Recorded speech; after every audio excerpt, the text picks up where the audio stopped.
Congressni hakotuni adongjak Sonia Gandhi lo thungni khyo khiklai idi tangpite bai jingchalo khiklai ma party no kitingai phashalo ubakba khor abni shodar hangkor committee lo ajung bai asuk sabha khaijaka post office somuni bo tongba botoli hawarok pustango asale sangbotango phaiman jaka Pradesh Congress ni kasko beoje chinha AICC tangphongjak jarita laifang shodar hangkor ni kasko phobai kubuni adongra party no kitingai hakotor benangilo jobawo ongkorjak khorangti salaitogo Congress bodolo apati no kitingno Phashalobo Joban Kaizaka, Koran Pisazaka. Asal Poktomaturi Bustungo, Pradesh Congress Nikaspo, Biroji Chinha, Chanmung Naraka, Daki Sonia Gandhi Shakawaje Mamla Kaizaka, Aborosho Jahrani, Abon Logulogi, Buskani, Agostali, Juko Shalmayo, Barocharo Handuloni Shambotan Tibo, Kokenka, Day, Taka, Jibra Hastibo, Kapango Tongi, BCP, Hankai to Nibo, Kokshitaka. রাজনৈতিক প্রতিহিংসামূলক ED লাগিয়ে harass করা হচ্ছে। সারা দেশের কংগ্রেস কর্মীরা তার বিরুদ্ধে সোচ্চার হয়েছে। তার প্রতিবাদে আজকে ভারতবর্ষের যত জেলা কংগ্রেস আছে প্রত্যেকটা জেলা কংগ্রেসের হেডকোয়ার্টারে কংগ্রেস কর্মী নেতারা সমর্থকরা ধর্নায় বসেছে। আমরা দাবি করছি ইমিডিয়েটলি বিনা শর্তে সেই মামলাটি প্রত্যাহার করতে হবে। এবং আজকে আমরা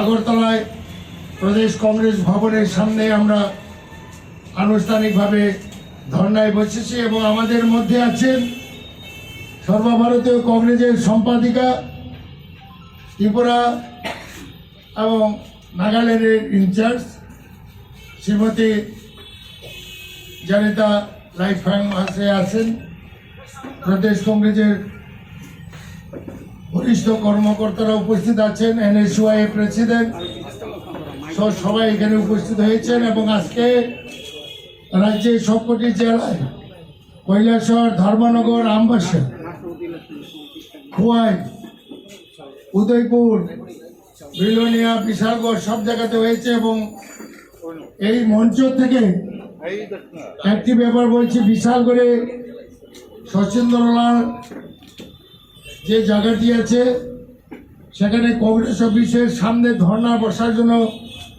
চেয়ার টেবিল এবং প্যান্ডেল তৈরি করা হয়েছে। বিজেপি সন্ত্রাসীরা সে ভাঙচুর করেছে। শুধু ভাঙচুর করে ক্ষান্ত হয়নি, ওই শচীন্দ্রলাল এরিয়ার কংগ্রেস কর্মীদের বাড়ি ঘরে হামলা করেছে। আমরা পুলিশকে ইনফর্ম করেছি এবং পুলিশ সুপারের অনুপস্থিতিতে অ্যাডিশনাল পুলিশ সুপারকে আমরা জানিয়েছি যে এটা ইমিডিয়েটলি সেখানে সন্ত্রাসী মোকাবেলা করুন এবং তাদেরকে গ্রেফতার করুন। জাতি উপজাতিকে মৈত্রী বন্ধন করতে পারে কংগ্রেসেরই আদর্শ এবং কংগ্রেস তার আদর্শ নিয়ে ময়দানে নেমেছে। আজকে আমরা টোকেন ধর্নায় আমরা বসেছি। যারা এখানে এসছেন তারা সবাইকে আমি প্রদেশ কংগ্রেসের তরফ থেকে অসংখ্য ধন্যবাদ। এবং আমরা সামনে আবার প্রতিবাদে গড়ে উঠব। মনে রাখবেন 9 আগস্ট ব্রিটিশ ভারত ছাড়ো এই আওয়াজটা তুলেছিলেন জাতির পিতা মহাত্মা গান্ধী। আগামী 9 আগস্ট বিজেপি ভারত ছাড়ো, বিজেপি গদি ছাড়ো এই আওয়াজ নিয়ে প্রথম আমরা জিরানিয়া অভিযানে যাচ্ছি। জিরানিয়া এরিয়াতে সন্ত্রাস, রাজনৈতিক প্রতিহিংসা পরায়ণ হয়ে যে আরে সন্ত্রাস করছে, শোষণ করছে, দুর্নীতি করছে, সেই জন্য আমরা প্রথমে বেছে নিয়েছি জিরানিয়া অভিযান। 1000 কংগ্রেস কার্যকর্তা যাব, ব্লক চৌমুনি থেকে পদযাত্রা করে আমরা চলে আসবো রানীবাজার পর্যন্ত। নেক্সট এইভাবে ধাপে ধাপে সমস্ত প্রদেশ কংগ্রেসের নেতা কর্মীরা প্রত্যেকটা বিধানসভা কেন্দ্রে 15ই আগস্টের পরেও 2 দিন 3 দিন ক্যাম্প করে আমরা পদযাত্রা করব, মানুষের কাছে পৌঁছে দেব। তো আমি বিশ্বাস রাখি যে আমরা যে উদ্যোগ শুরু করেছি, যে আন্দোলন শুরু করেছি, যে সংঘর্ষ আমরা শুরু করেছি, এটা যতক্ষণ পর্যন্ত বিজেপিকে উৎখাত করতে পারছি না ততক্ষণ আমরা আমরা সমাধান ধরেও চাই। তোর সঙ্গে একটা কথা বলবো, বিজেপির নতুন দুষ্টি হয়েছে তৃণমূল কংগ্রেস। মমতা ব্যানার্জির পার্টি তৃণমূল কংগ্রেস, তৃণমূল বলে না, কংগ্রেস লাগিয়ে দিয়েছে। আমি মমতা ব্যানার্জির কাছে আহ্বান রাখবো, শুধু তৃণমূল পার্টি করুন, কংগ্রেসটা কেন লাগিয়ে রেখেছে? অত কংগ্রেসের নামটা রেখে বিজেপির সঙ্গে গোল্ডেন হ্যান্ডশেক করছেন। উপরাষ্ট্রপতি নির্বাচনে মমতার দল আমাদের জোটের প্রার্থীকে ভোট দেবে না, পরিষ্কার অ্যানাউন্স করেছে। সেখানে প্রমাণ হয়ে গেছে এরা বিজেপির ভীতি। সুতরাং ত্রিপুরার মাটিতে যাতে সেই তৃণমূল যাতে এখানে তারা বিস্তার না করতে পারে, তার জন্য মানুষের কাছে আমি অনুরোধ করতে চাইছে। ত্রিপুরার বিজেপি জোর করে ক্ষমতায় থাকতে চাইছে এবং তার মোকাবিলা করার জন্য কংগ্রেস কর্মীরা প্রস্তুত হয়েছে। আমরা শক্ত হাতে মোকাবিলা করব। আগামী 9 আগস্ট থেকে ত্রিপুরায় আমরা ভারত জোড়ো অভিযান শুরু করব। এটা শুধু আমাদের ত্রিপুরা নয়, সারা দেশে 9 আগস্ট কংগ্রেস জিরানিয়া অভিযান করবে। কংগ্রেস জিরানিয়া অভিযান করবে এবং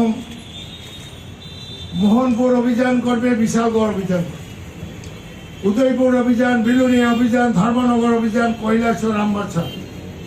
আমরা ঠিক করেছি 1000 কার্যকর্তা নিয়ে আমরা প্রথম দিন আমরা জিরানিয়া ব্লক চমুনির থেকে 1000 কংগ্রেস নেতা কর্মীরা পদযুগে ভারত জুড়ে স্লোগান দিয়ে আমরা রানীবাজার পর্যন্ত আসি। সমস্ত কংগ্রেস নেতা কর্মী, সমর্থক, অনুরাগী সবাইকে আমি আহ্বান রাখবো, এই অভিযানে আপনারা সামিল হবেন। কংগ্রেস পার্টি সন্ত্রাসকে ভয় পায় না। ত্রিপুরার সন্ত্রাস, ত্রিপুরার উগ্রপন্থী বিচ্ছিন্নতাবাদীকে কংগ্রেস দমন করেছিল, এটা ভুলে গেলে চলবে না।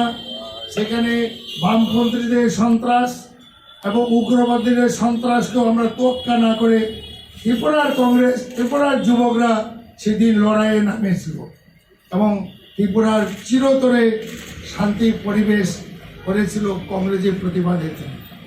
সুতরাং আজকে এই মঞ্চ থেকে আমি বলবো যে আপনারা জানেন যে ভারতবর্ষকে টুকরা টুকরা করার জন্য চক্রান্ত করছে বিজেপি সরকার। দেশকে বিভক্ত করতে চাইছে, সমাজকে বিভক্ত করছে, ধর্মীয় ভিত্তিতে সমাজকে বিভক্ত করতে চাইছে। হিন্দু মুসলমান, কোথাও শিখ হিন্দু, কোথাও জৈন হিন্দু, এইভাবে সমাজকে ভাগ করতে চাইছে। সুতরাং ভারতের জাতীয় কংগ্রেস আপনারা জানেন দেশের স্বাধীনতার লড়াই করেছে। দেশের স্বাধীনতার জন্য হাসি মুখে ফাঁসি বন্ধে উঠেছে কংগ্রেস নেতা কর্মীরা। সেই দল সোনিয়া গান্ধীর নেতৃত্বে, রাহুল গান্ধীর নেতৃত্বে আবার আওয়াজ তুলেছে যে ভারত জুড়ো যাত্রা করো এবং আগামী 9 আগস্ট থেকে ভারতবর্ষের প্রত্যেকটা বিধানসভা কেন্দ্রে কম করেও 15 কিলোমিটার পদযাত্রা করবে মানুষের জনসংযোগের জন্য। কংগ্রেসের আদর্শ, কংগ্রেসের বিচারধারা এটা প্রচার করা হবে এবং দেশের বিজেপি সরকার, রাজ্যে রাজ্যে বিজেপি সরকার যে হারে সন্ত্রাস সৃষ্টি করেছে, মানুষের পেটে লাথি মেরেছে, মানুষের মুখের গ্রাস কেড়ে নিয়েছে। এবং দেখেছেন আপনারা, আজকেও তো কাগজে দেখেছেন ত্রিপুরা বিধানসভার বিজেপির এমএলএ অরুণ চন্দ্র ভৌমিক শিক্ষামন্ত্রী রতন নাথের বিরুদ্ধে সিবিআই চেয়েছে দুর্নীতির তদন্ত করার জন্য। শুরু হয়ে গেছে ত্রিপুরায় খুব সহসায় কাশের ঘরের মতন এই বিজেপি সরকারটা ভেঙে যাবে। তার জন্য আমাদের কংগ্রেসকে দায়িত্ব নিয়ে এগিয়ে এসে আমাদের নেতৃত্ব দিতে হবে। জাতিনের ত্রিপুরার বিধানসভা নির্বাচনে মমতা ব্যানার্জির কি ভূমিকা ছিল? বিজেপি সরকারের মন্ত্রী ছিল, এনডিএ কেন্দ্রের মন্ত্রী ছিল এই মমতা ব্যানার্জি। 2003-এ রাজ্যের মানুষ জাতি উপজাতি রেডি হয়েছে এখানে কংগ্রেসের নেতৃত্বে সরকার করাছে। আমি দিল্লিতে গেলাম, মমতা ব্যানার্জি মিনিস্টার, আমি ফোন করেছি যে আপনি তো কমিউনিস্ট বিরোধী, এবার আপনি একটু সাহায্য করুন। সাহায্য না করতে পারলেও আপনি আমাদের বিরোধিতা করবেন। পারবি? পারবো। যে কলকাতাতে এসে ফোনটা করলো, আমাকে বলছে কি কল্পনা এসে ফোন করবি। যখন ফোন করলাম, রুদ্রমূর্তি সর্বনাশ জানে যে ত্রিপুরা যদি কংগ্রেস সরকার হয়ে যায় তাহলে ওয়েস্ট বেঙ্গলের তৃণমূলের ঘাস শুকিয়ে যাবে। তখনও তো সেই পশ্চিমবাংলাতে তৃণমূল কংগ্রেসের সরকার হয়নি। আমার মনে আছে আমি তখন কংগ্রেস সভাপতি। রাজ্যে মমতা ব্যানার্জি চলে আসলো, কেন্দ্রের মন্ত্রী, ওনার সঙ্গে জর্জ ফার্নান্ডেজ ডিফেন্স মিনিস্টার। রাজ্যের মানুষ, আগরতলার মানুষ ভালো করে জানে। একদিকে রাজ্যপাল KM স্যার, আরেকদিকে হোম মিনিস্টার এল কাজবানি, আরেকদিকে মানিক সরকার। এই তিনজনের যুগসূত্রে কিভাবে কংগ্রেসের নেতৃত্বকে রুখা যায় রুখেছে। নির্বাচনের আগের দিন ইলেকশন কমিশনকে ঘুমিয়ে রেখে 600 পোলিং সেন্টার থেকে paramilitary force without prior permission of the election commission উদ্যোগ করেছে। মাত্র 11,700 ভোটের জন্য কংগ্রেসের জোট ক্ষমতায় আসতে পারেনি ডিউ টু মমতা ব্যানার্জি। আর ওয়েস্ট বেঙ্গলে গিয়ে বলে কমিউনিস্ট বিরোধী কথা, এখানে কমিউনিস্টের সঙ্গে তার গোল্ডেন হ্যান্ডশেক। আর ওইখানে ওয়েস্ট বেঙ্গলে বলছে বিজেপির বিরুদ্ধে, আর অন্য রাজ্যে গেলে বিজেপির সঙ্গে গোল্ডেন হ্যান্ডশেক। সুতরাং এই তৃণমূল সম্পর্কে সতর্কতা আমি আজকে আহ্বান রাখবো এই মঞ্চ থেকে, তৃণমূল পার্টি করুন, কংগ্রেসটা ছেড়ে দিন। তৃণমূল কংগ্রেস, আরে কংগ্রেস নামটা তো আপনি এখান থেকে চলে যায় তো কংগ্রেসকে গালিগালা করছেন, আর আপনার পার্টিতে তৃণমূল কংগ্রেস, আবার কংগ্রেসকে ডেইলি গালিগালাজ করছে। সুতরাং আজকের এই আমাদের ধর্ণা মঞ্চ থেকে আমরা তৃণমূল কংগ্রেসের বিরুদ্ধে আমাদের জাত ঘোষণা করতাম। এরা বিজেপির বিটিম, বিজেপির, কারণ গোয়ার ইলেকশনও আমরা দেখেছি মমতা ব্যানার্জির সঙ্গে প্রাইম মিনিস্টারের গোল্ডেন হ্যান্ডশেক হয়ে সেখানে কংগ্রেসকে রুখার জন্য ক্যান্ডিডেট দিয়েছে। মণিপুরও এরকম। আমার মনে আছে সাময়িক